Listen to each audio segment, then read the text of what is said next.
आप सभी का एग्जाम नगरी के यूट्यूब हिस्ट्री प्लेटफॉर्म पे स्वागत है। जैसा कि हम आप बात कर रहे हैं UP triple S C, UP P S C, TGT, PGT, UP TET, CTET, शिक्षक भर्ती, एसएससी व बैंक व सभी यूनिवर्सिटी संबंधित सूचनाएं या उसके साथ शिक्षा जगत से रिलेटेड कोई भी सूचना हो, चाहे माध्यमिक की हो या बेसिक की, सभी सूचनाएं आपको एग्जाम नगरी प्रोवाइड कराता है।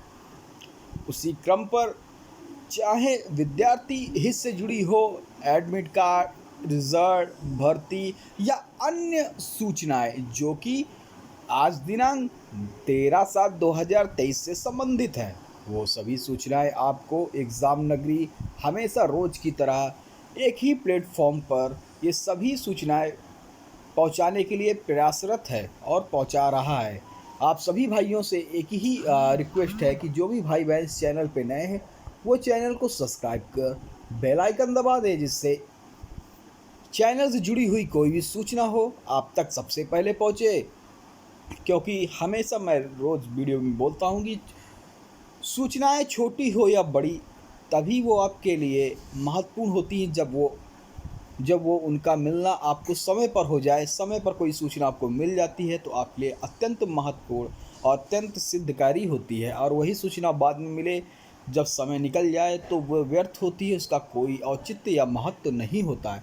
इसीलिए मैं कह रहा हूँ कि सभी भाई बहन चैनल को सब्सक्राइब कर बेल आइकन दबा दें कि एग्ज़ाम नगरी से जो भी सूचना होगी आप तक सबसे पहले पहुँचेगी। चलिए, आशा है आपने चैनल को लाइक, सब्सक्राइब, शेयर कर दिया होगा। तो आज देखते हैं आज के समाचार पत्रों पर छपी हुई विभिन्न महत्वपूर्ण सूचनाएं जो कि 13 जुलाई 2023 से संबंधित है। चलिए देखिए, सीयूटी के 230 सवाल गलत, मेरिट पर असर। तो कब क्या हुआ ये भी नज़र डाल लेते हैं। 21 मई से 21 जून तक सीयूटी की प्रवेश परीक्षा कराई गई। 14.90 लाख अभ्यर्थी सीयूटी में शामिल हुए और 841 प्रश्न पत्र के सेट केंद्रीय विश्वविद्यालय प्रवेश के लिए तैयार किए गए। केंद्रीय विश्वविद्यालय संयुक्त प्रवेश परीक्षा सीयूटी स्नातक उत्तर कुंजी जारी होने के बाद 27,000 से अधिक आपत्तियां और प्रोविजनल फाइनल उत्तर कुंजी पर आई। रिकॉर्ड आपत्तियों को देखते हुए नेशनल टीचिंग एजेंसी एनटीए 230 सवालों को हटा दिया है। इससे मेरिट पर असर पड़ेगा। वहीं एनटीए ने संशोधित उत्तर कुंजी जारी कर दी है। सीयूटी स्नातक परीक्षा 21 से 21 जून तक विभिन्न चरणों में हुई थी। चलिए, शिक्षा निदेशालय ने चयन बोर्ड से मांगी प्रतीक्षा सूची का विवरण। तो टीजीटी पीजीटी 2021 की प्रतीक्षा सूची के लिए चयनितों को 17 से होगी काउंसलिंग। उत्तर प्रदेश माध्यमिक शिक्षा चयन बोर्ड की शिक्षक भर्ती की प्रतीक्षा सूची में के चयनित अभ्यर्थियों को नियुक्ति देने के लिए माध्यमिक शिक्षा विभाग काउंसलिंग करा रहा है। टीजीटी पीजीटी प्रवेशिका संवर्ग 2021 भर्ती की प्रतीक्षा सूची में चयनितों की काउंसलिंग 17 जुलाई से शुरू कराने के पहले शिक्षा निदेशालय प्रयागराज की ओर से अभ्यर्थियों के संबंध में विवरण बोर्ड को सॉफ्ट कॉपी में उप श्रेणी सब कैटेगरी पर मंगाया गया है, ताकि भर्ती के रिक्त पदों के सापेक्ष काउंसलिंग प्रक्रिया नियमानुसार पूरी की जा सके। वर्तमान में चल रही 2016 भर्ती की प्रतीक्षा सूची में चयनितों की काउंसलिंग निदेशालय प्रयागराज 14 जुलाई को संपन्न हो जाएगी। इसी बीच 2021 की भर्ती की प्रतीक्षा सूची के अभ्यर्थियों की भी काउंसलिंग की तैयारी पूरी की जा रही है। इसके लिए निदेशालय ने इस भर्ती के रिक्त पदों का सत्यापन जिला विद्यालय निरीक्षकों से पहले ही करा लिया है, जिसमें टीजीटी में 1056 व पीजीटी में 90 पद रिक्त मिले हैं। इन पदों की प्रतीक्षा सूची के नियुक्ति देने के लिए विषयवार और अक्षरवार अभ्यर्थियों का विवरण शिक्षा निदेशालय को प्राप्त हो गया है। इसी में टीजीटी 16 विषयों में 3,403 और पीजीटी में के 23 विषयों में 774 अभ्यर्थियों का विवरण महिला पुरुष वर्ग के क्रम में आरक्षणवार है। शिक्षा निदेशालय ने 2021 की भर्ती की प्रतीक्षा सूची के चयनितों की काउंसलिंग प्रक्रिया 25 जुलाई तक चलेगी। काउंसलिंग के बाद आवंटित विद्यालय की नियुक्ति प्रक्रिया पूरी की जाएगी। शिक्षकों के 79 पदों पर कोई दावेदार नहीं है। ये न्यूज़ मैंने आपको कल दे दी थी। प्रदेश के सहायता प्राप्त माध्यमिक स्कूलों में चयन के बावजूद कार्यभार न ग्रहण करने के कारण रिक्त रह गए प्रशिक्षित स्नातक टीजीटी 2016 के संस्कृत, उर्दू, संगीत, वादन, कृषि शिक्षा विषयों के काउंसलिंग बुधवार को हुई। शिक्षा निदेशालय गेस्ट हाउस में चल रही प्रतीक्षा सूची की काउंसलिंग के तीसरे दिन 98 पदों के लिए 120 अभ्यर्थी बुलाए गए, लेकिन केवल 19 उपस्थित हुए। स्पष्ट है कि 79 पद रिक्त हो जाएंगे। संस्कृत में 61 पदों के सापेक्ष 62 अभ्यर्थी बुलाए गए, इनमें से 6 ही पहुंचे। इसी प्रकार शारीरिक शिक्षा में 20 पदों के सापेक्ष आमंत्रित 33 अभ्यर्थियों में से 7, जबकि कृषि के 9 पदों पर 16 अभ्यर्थियों में से 5 मौजूद रहे। संगीत वादन के 3 पदों पर बुलाया गया एकमात्र अभ्यर्थी नहीं पहुंचा। उर्दू के 5 पदों पर बुलाए गए 8 अभ्यर्थियों में केवल 1 अभ्यर्थी। इसी तरह अगर आप देखें तो उर्दू के 5 पदों पर बुलाए गए 8 अभ्यर्थियों में केवल 1 ही उपस्थित रहा। गुरुवार को अंग्रेजी व गणित विषय की काउंसलिंग होगी। अंग्रेजी में 125, ओबीसी में 51 और एससी में 45, जबकि गणित में आरक्षित 46, ओबीसी में 10 व एससी के 3 पद रिक्त हैं।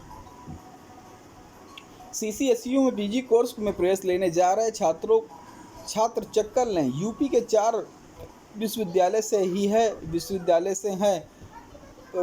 से हैं तो पास तो डिग्री बेकार। तो देखिए क्या, उत्तर प्रदेश के 4 और देश भर के कुल 20 विश्वविद्यालयों की स्नातक डिग्री का कोई मोल नहीं है।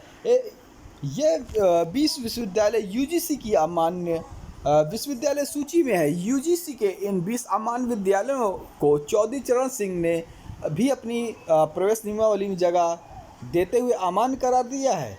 इन विश्वविद्यालयों में स्नातक की उपाधि पाने वाले छात्र पीजी में प्रवेश नहीं ले सकेंगे। यूजीसी ने भी यूजी पीजी में प्रवेश से पहले अमान्य विश्वविद्यालयों की सूची देखने के निर्देश दिए हैं। छात्र राज्य और अमान्य विश्वविद्यालय की सूची वेबसाइट पर देख सकते हैं। डीएन कॉलेज, तो आप देख सकते हैं। तो डीएन कॉलेज में एमकॉम का वाइवा 18-19 को होगा। बीए फाइनल का रिजल्ट जारी कर दिया गया है और एशियाई रेसलिंग चैंपियनशिप में सेवाएं देंगे मेरठ के छात्र। तो सीपीएफ सिपाही भर्ती 17 से मेडिकल प्रवेश पत्र जारी हो गए हैं। Central arm police force CPF सिपाही भर्ती 2020 के अभ्यर्थियों को प्रमाण पत्रों की जांच और मेडिकल परीक्षण 17 जुलाई से शुरू होकर 10 अगस्त तक होगा। केंद्रीय रिजर्व पुलिस बल सीआरपीएफ की वेबसाइट पर इसका प्रवेश पत्र जारी कर दिया गया है। कर्मचारी चयन आयोग एसएससी की वेबसाइट पर इसका लिंक दिया गया है।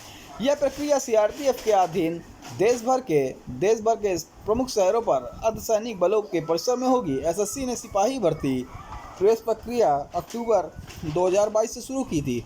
इसमें देश भर के 53,58,942 युवाओं ने आवेदन किया था। इसकी ऑनलाइन परीक्षा में 3,70,998 अभ्यर्थी सफल हुए थे। सफल अभ्यर्थियों का शारीरिक मानक प्रशिक्षण पीएसटी और शारीरिक दक्षता परीक्षण पीईटी सीआरपीएफ की निगरानी मई-जून 2023 में हुआ था। उसमें 1,46,292 अभ्यर्थी सफल हुए थे। अब इनका सफल अभ्यर्थियों को प्रमाण पत्रों की जांच और मेडिकल और सीआरपीएफ की टीम करेगी। यह प्रक्रिया 23 दिन चलेगी।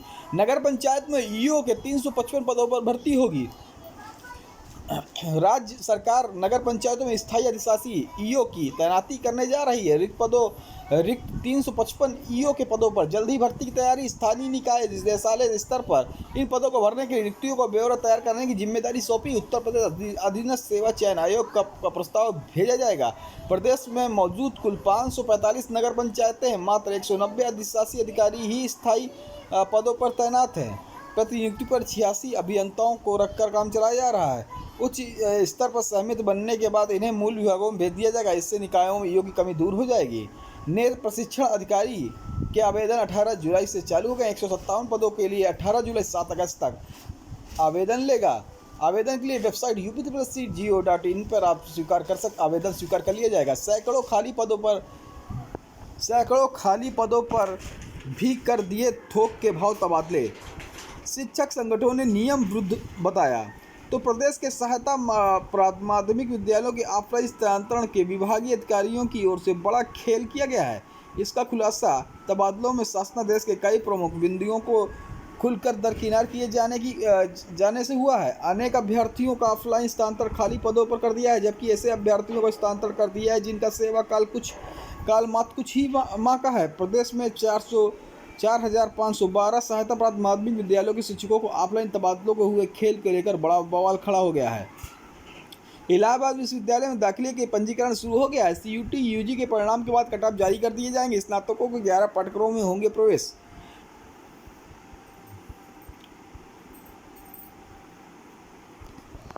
स्नातक पाठ्यक्रमों में प्रवेश के लिए ऑनलाइन पंजीकरण शुरू हो गया। 17 दिन तक चलेगी पंजीकरण प्रक्रिया। 28 जुलाई है अंतिम तिथि।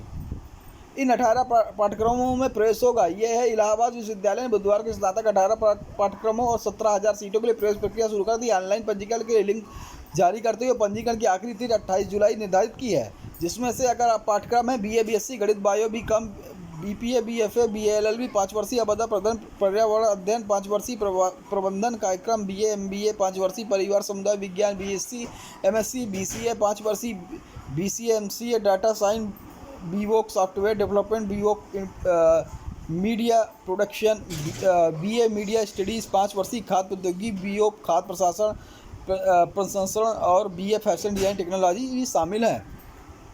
अवधगर्भ पीजी में प्रवेश के लिए आवेदन शुरू हो गए हैं।